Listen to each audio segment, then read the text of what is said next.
সম্মানিত আপনাদের মাঝে আছে অনেকটা পুরো অনুষ্ঠান সঞ্চালনা করবে ইনশাল্লাহ। ধন্যবাদ সবাইকে।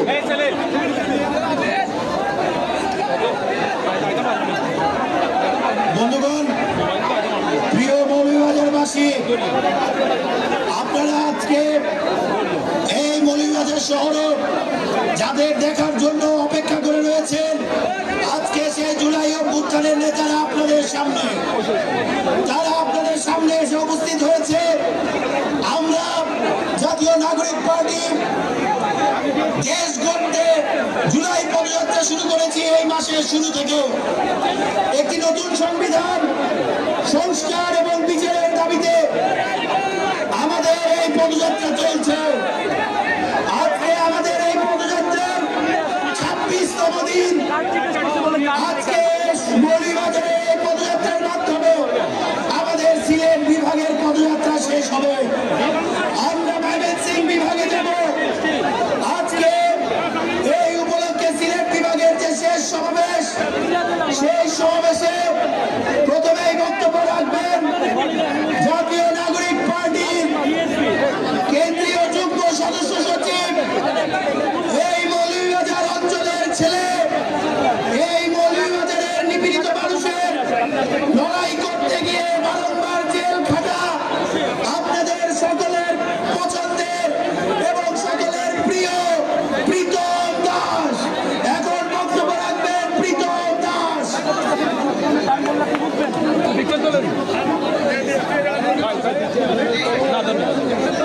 সংগ্রামী মৌলভীবাজারবাসী,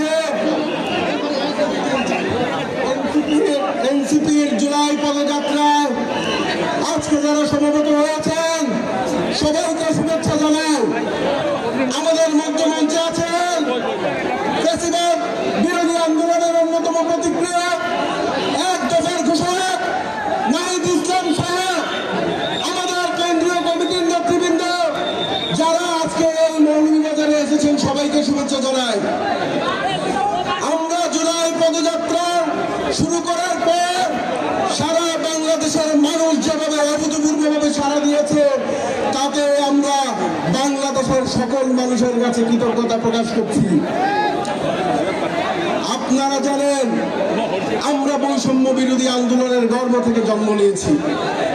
এই বৈষম্য বিরোধিতা মানে সকল ধরনের শোষণ, সকল ধরনের অসমতা, সকল ধরনের অন্যায্যতার বিরুদ্ধে লড়াই সংগ্রাম করা। আমাদের মৌলভীবাজার চা শ্রমিক অধ্যুষিত মৌলভীবাজার, আমাদের মৌলভীবাজার জেলা শহর অধ্যুষিত মৌলভীবাজার জেলা, আমাদের মৌলভীবাজার জেলা অনেক আলেম উলামা, পীর মাশায়েখ সহ সকল ধর্ম, সকল বর্ণ, হিন্দু, মুসলিম, মণিপুরী, ত্রিপুরা, গারো, খাসিয়া সহ সকল জাতিগোষ্ঠী। তাই আমরা বলতে চাই, আমরা আমাদের সর্বশক্তি দিয়ে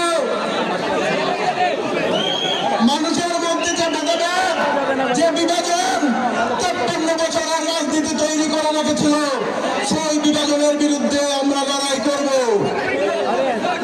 আজকে এই গণঅভ্যুত্থান পরবর্তী সময়ে এখনো দেখা যায় আমার মানুষের মধ্যে বৈষম্য ভেদাভেদ কমে নাই, বরঞ্চ আরো প্রকট হয়েছে।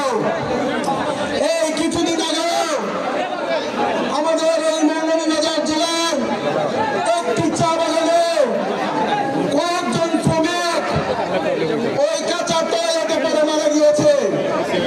আজকে গণঅভ্যুত্থান পরবর্তী সময়ে এটা আমাদের জন্য অত্যন্ত লজ্জার। এরকম লজ্জা আমরা রাখতে চাই না। আমরা সরকারের কাছে স্পষ্ট দাবি জানিয়ে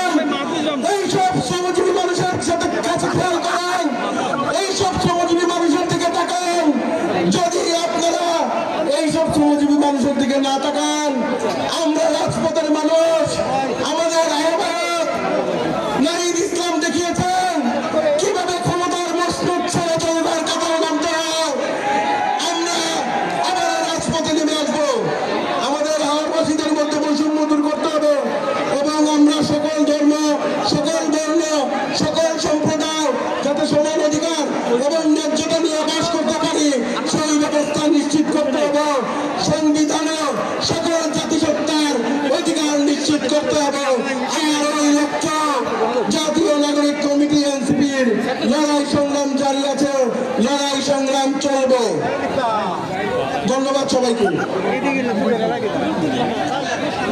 সংগ্রামী বন্ধুগণ, আমাদের এই পদযাত্রা শুরু হয়েছিল সেই উত্তরাঞ্চলে শহীদ আবু সাঈদের বাসা থেকে। শহীদ আবু সাঈদের কবর জিয়ারতের মাধ্যমে আমরা এই পদযাত্রা শুরু করেছিলাম।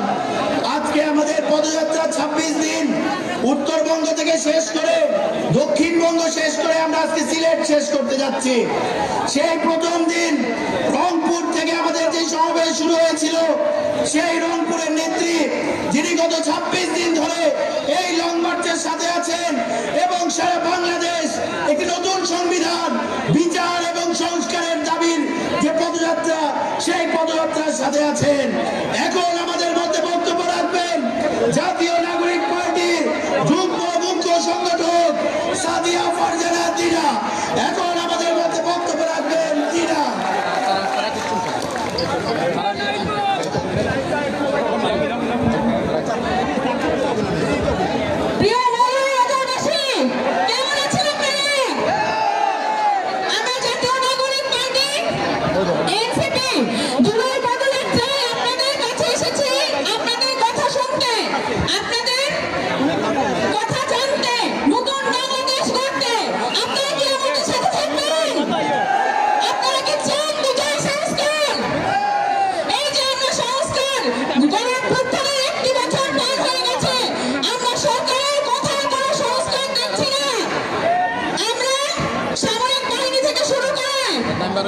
সরকারের সচিবালয় থেকে শুরু করে সবখানে কোথাও কোনো সংস্কারের আশা দেখছি না। আমাদের মাইলস্টোনের ভাইয়েরা, ছোট ছোট শিশুরা এই যে বিমান দুর্ঘটনায় মারা গেছে, এটা কি আমাদের জুলাই অভ্যুত্থান পরবর্তী বাংলাদেশের কাম্য ছিল? আমরা এর সুষ্ঠু বিচার চাই, আমরা সংস্কার চাই, আমরা নতুন বাংলাদেশ গড়ার স্বপ্ন দেখি। যেখানে নতুন সংবিধানে প্রত্যেক জাতিগোষ্ঠীর, প্রত্যেক ধর্মাবলম্বীর মানুষের চাহিদার কথা থাকবে, অধিকারের কথা থাকবে। আমরা দেখে আসছি যুগ যুগ ধরে এই চা শ্রমিকদের, মৌলভীবাজারের চা শ্রমিকদের অধিকারের কথা কেউ বলছে না এবং আমরা এই অধিকার আদায় করতে পারছি না। আমরা এই নতুন বাংলাদেশের সরকারের, নতুন বাংলাদেশ এনসিপি গড়ার চা শ্রমিকদের অধিকারের কথা বলছি। আপনারা কি সবাই আমাদের সাথে থাকবেন? আমরা এই বিচারিক সংস্কারের দাবিতে, নতুন বাংলাদেশ গড়ার দাবি রেখে সামনে এগিয়ে যাচ্ছি। আপনারা সবাই আমাদের সাথে থাকবেন। ইনকিলাব জিন্দাবাদ, এনসিপি জিন্দাবাদ। ধন্যবাদ সবাইকে।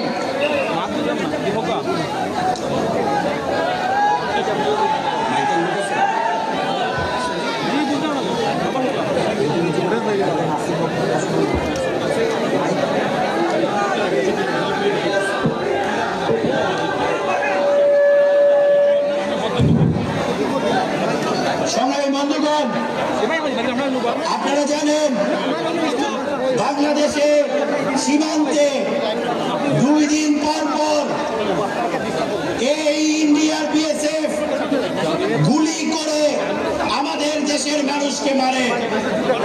আপনারা লক্ষ্য করেছেন আমাদেরকে যখন মারা হয়, আজকে আমরা অনেক বলতে পারি সীমান্ত হত্যা নিয়ে, কিন্তু একটা সময় ছিল যে সবাই সীমান্ত হত্যা নিয়ে কথা বললে গুম হওয়ার আশঙ্কা ছিল।